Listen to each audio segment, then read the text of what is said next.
বেশ কয়েকদিন হয়ে গিয়েছে বাংলাদেশের বাজারে লঞ্চ হয়েছে Realme Narzo 30A। ডিভাইসটি নিয়ে ভালো মন্দ সকল বিষয়ে আলোচনা করেছি এই ডিভাইসটির প্রথম ভিডিওতে। আজ 15 দিন ধরে ডিভাইসটি আমার প্রাথমিক হ্যান্ডসেট হিসেবে ব্যবহার করে যাচ্ছি। আজকের ভিডিওতে আমার গত 15 দিনের ব্যবহারের এক্সপিরিয়েন্স সহ বিশেষ করে যে গেমিং নিয়ে এত আলোচনা হচ্ছে তা নিয়ে বিস্তারিত কথা বলবো। তো ভিডিওটি শুরু করার আগে অবশ্যই দেখে নিন আমাদের চ্যানেলটি সাবস্ক্রাইব করা আছে কিনা। সাবস্ক্রাইব করা না থাকলে অবশ্যই আমাদের চ্যানেলটি সাবস্ক্রাইব করে নেবেন এবং অবশ্যই বেল বাটনটিতে ক্লিক করে নেবেন। আর হ্যাঁ, আমাদের চ্যানেলে চলছে গিভঅ্যাওয়েতে অংশ নিতে অবশ্যই এই ভিডিওটি শেষ করে এই ভিডিওটির আগের ভিডিওটি দেখে আসুন। হ্যালো বন্ধুরা, সবাইকে স্বাগতম তরল প্রযুক্তির ইউটিউব চ্যানেলে। ফোনটির স্পেসিফিকেশন নিয়ে আমরা প্রথম ভিডিওতে আলোচনা করেছি, তবুও এক নজরে দেখে নিই ফোনটিতে আমরা কি পাচ্ছি। Narzo 30A-তে ডিসপ্লে হিসেবে পাচ্ছেন 6.5 ইঞ্চির HD+ রেজোলিউশনের একটি ডিসপ্লে। প্রসেসর হিসেবে পাচ্ছেন মিডিয়াটেকের হেলিও G85। এই ফোনটি আপনারা পেয়ে যাবেন 4GB র্যাম এবং 64GB রোমের ভার্সনে। আর ব্যাক ক্যামেরা পাচ্ছেন ডুয়াল ক্যামেরা সেটআপ, যার প্রাইমারি ক্যামেরাটি 2.2 অ্যাপারচারের 13 মেগাপিক্সেলের সেন্সর। এছাড়াও পাচ্ছেন 2 মেগাপিক্সেলের ব্ল্যাক অ্যান্ড হোয়াইট সেন্সর। আর এই ফোনটিতে পাচ্ছেন 6000 mAh এর বিশাল ব্যাটারি এবং বক্সেই পাবেন 18 ওয়াটের একটি ফাস্ট চার্জার। সো আমরা এখন সরাসরি চলে যাব ফোনটি নিয়ে আমার গেমিং এক্সপিরিয়েন্সে। প্রথমেই পাবজি।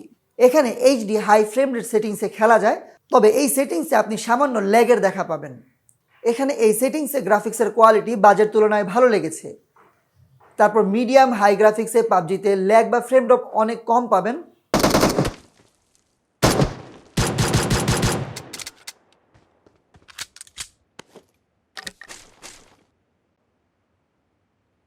তবে খেলার সময় আমার কাছে মনে হয়েছে সামান্য টাচ লেটেন্সি আছে এই ফোনটিতে। তবে সবচেয়ে স্মুথ খেলেছি সব কিছু মিডিয়াম সেটিংসে রেখে। যদিও এখানে গ্রাফিক্স কোয়ালিটি একটু দুর্বল মনে হয়েছে, বাট হ্যাঁ, এই দামে যারা গেমার, বিশেষ করে পাবজি লাভার, তারা বেশ ভালোই খেলতে পারবেন এই ফোনটি। তারপর খেলবো রেসিং খেলা Asphalt 9। এখানে গ্রাফিক্স কোয়ালিটি বেশ ভালো পেয়েছি, কিন্তু এখানে ডিফল্ট সেটিং যেটা আসে সেখানে সামান্য ফ্রেম ড্রপের দেখা পাবেন, তবে প্লেবল।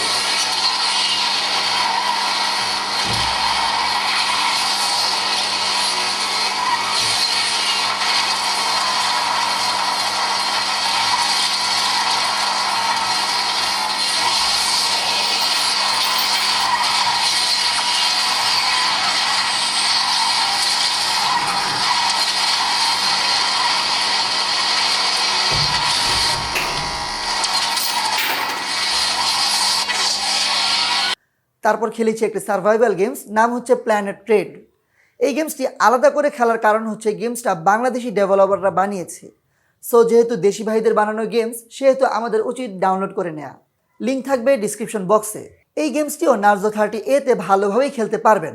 আর এই গেমসটি নিয়ে সামনে একটি বিস্তারিত ভিডিও আসবে আমাদের চ্যানেলে। তারপর খেলবো ফ্রি ফায়ার। এখানে এই গেমসটির ফ্যান আমাদের দেশে অনেকেই আছেন।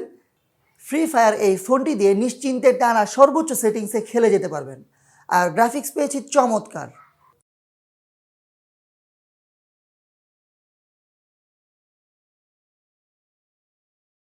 আর কোনো ধরনের ল্যাগ বা ফ্রেম ড্রপও পাইনি। টানা 6 থেকে 7 ঘন্টার মতো আরামে গেমিং করতে পারবেন এই ফোনটি দিয়ে।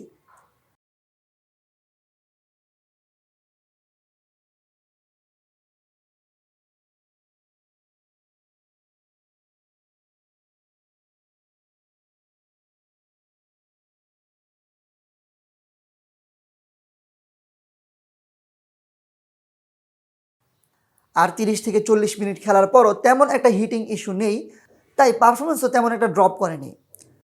তারপর খেলবো কল অফ ডিউটি। এই গেমসটি ফোনটিতে ভালোই অপটিমাইজড, গ্রাফিক্স মোটামুটি লেগেছে, তবে খুব স্মুথলি চলেছে। এখানে কোনো ধরনের ল্যাগ পাইনি এবং ফ্রেম ড্রপের পরিমাণও খুবই সামান্য। এছাড়াও অন্যান্য যে সকল গেমস আছে, যেমন ক্ল্যাশ অফ ক্ল্যান সহ 2D গেমসগুলো, এই গেমসগুলো এই ফোনটিতে নিশ্চিন্তেই খেলতে পারবেন। ওভারঅল ফোনটি নিয়ে আমার গেমিং এক্সপিরিয়েন্স বেশ ভালো। এ বাজেটে বলা যায় সবচেয়ে সেরা। এই ফোনটির দাম 12,990 টাকা। এই দামে আপনি যদি পারফরমেন্স এবং গেমিং চান, তাহলে আমার চোখে এই ফোনটি থেকে ভালো কোনো ফোন এখনও চোখে পড়েনি। আপনাদের কাছে কেমন লেগেছে Realme Narzo 30A অবশ্যই কমেন্ট বক্সে জানাতে ভুলবেন না। সবাইকে অনেক অনেক ধন্যবাদ। আসসালামু আলাইকুম ওয়া রাহমাতুল্লাহি ওয়া বারাকাতুহু।